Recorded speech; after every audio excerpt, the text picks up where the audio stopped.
tillbaka här i garaget igen. Jag har gjort klar min hemmagjord lackbox. Men jag så köpte mig en liten party till allt och sen satte jag igenom full plast bara för att få lite ljus.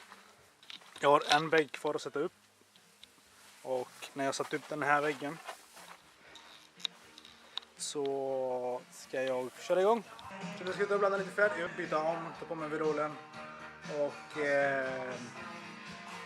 lacka.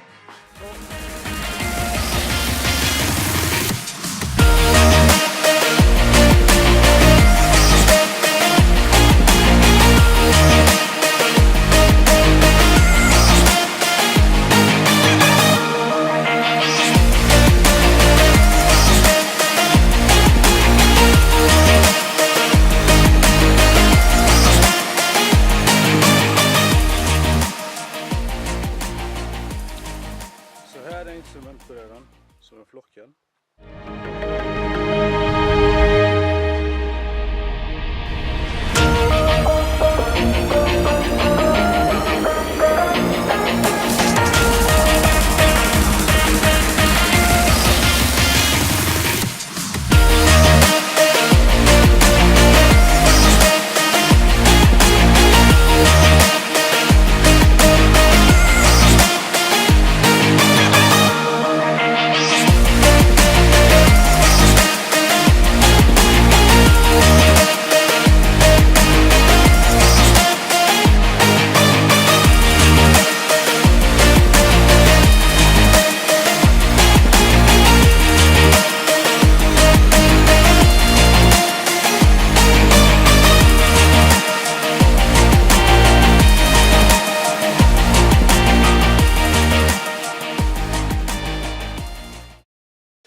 Ja, nu kör jag.